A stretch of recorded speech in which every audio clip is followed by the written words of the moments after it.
Hi everyone. আজ রান্না করব হচ্ছে কই মাছ। কই মাছ আমি রান্না করব কাঁচা কলা দিয়ে।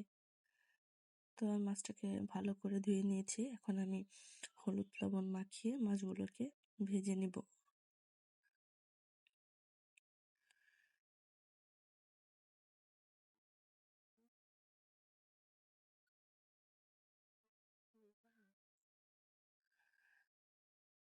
তো আমি এখানে তেল গরম হতে দিয়ে দিয়েছি। এখন আমি একে একে মাছগুলো দিয়ে সুন্দর করে ভেজে নিচ্ছি।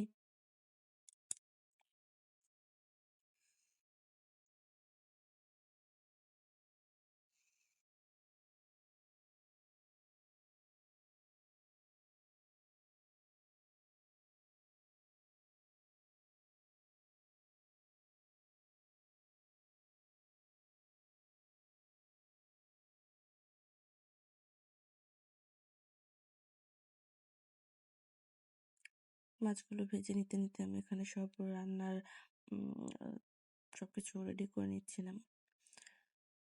মশলা করে নিচ্ছিলাম এবং তরকারি কেটে নিয়েছি। আমি আজ কাঁচা কলা দিয়ে মাছটা রান্না করব।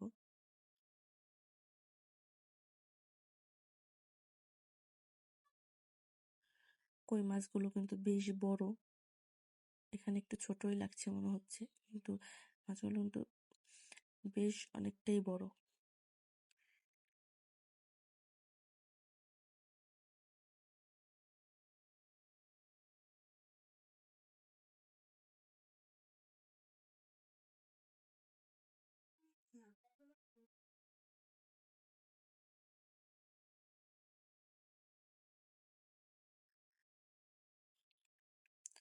আমি সবসময় মাছটাকে একটু বেশি ভেজে নিই। অনেকে হালকা ভাজে, তো আমি একটু লাল করে ভেজে নিই, না হলে আমার ভালো লাগে না।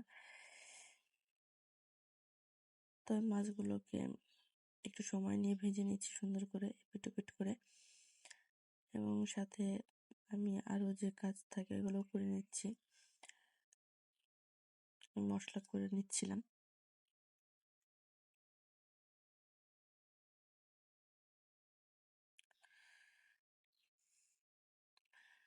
মাছ ভাজতে গেলে কিন্তু এটা একটা সমস্যা, অনেক সময় দেখা যাচ্ছে মাছটা লেগে যায়।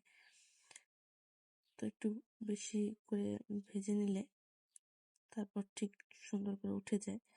তো যাই হোক, আমি মাছগুলো সুন্দর করে ভেজে নিয়ে এই তেলের মধ্যে আমি এখন জিরা ফোড়ন দিয়ে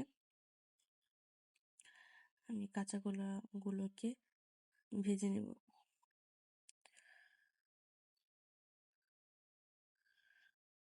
কলাটা কিন্তু আমি হালকা গরম জল দিয়ে ধুয়ে নিয়েছি, মানে ভিজিয়ে রেখেছিলাম কিছু সময়। যেহেতু কলাটা অনেক নরম হয়, তো এটাকে সেদ্ধ করে নিলে একদমই মানে গলে যাবে। তো সেই কারণে আমি গরম জল দিয়ে অনেকটা সময় ভিজিয়ে কষটা বেরিয়ে গেছে। কাঁচা কলা ভিজিয়ে রাখলে অনেক সময় কালো কষ বের হয়। তো ভিজিয়ে না রাখলে কাঁচা কলার তরকারি রান্না করলে তরকারির কালারও কিন্তু ভালো আসে না, কালো হয়ে যায়। তো এখন আমি কাঁচা কলাগুলোকে সুন্দর করে ভেজে নেব। একটু লবণ এবং একটু হলুদ দিয়ে একটু ভেজে নিচ্ছি।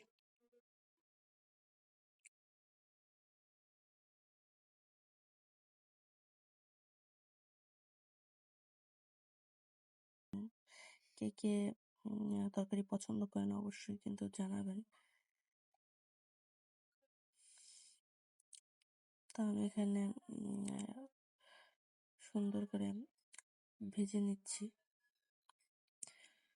এখানে ভেজে আমি আগে থেকে করে রাখা মশলাগুলো দিয়ে দিব। এখানে আমি জিরা বাটা, শুকনো লঙ্কা গুঁড়ো, হলুদ গুঁড়ো, পরিমাণ মতো লবণ দিয়ে মশলাগুলোকে সুন্দর করে কষিয়ে নিব।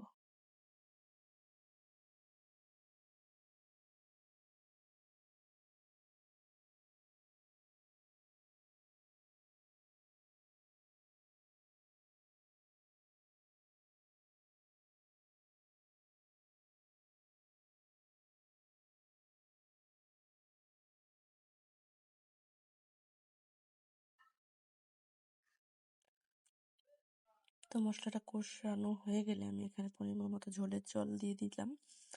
তো ঝোলটা ফুটে গেলে এখানে মাছ দিয়ে আমি নামিয়ে ফেলবো। তাহলে রেডি হয়ে যাবে কাঁচা কলা দিয়ে কই মাছের তরকারি।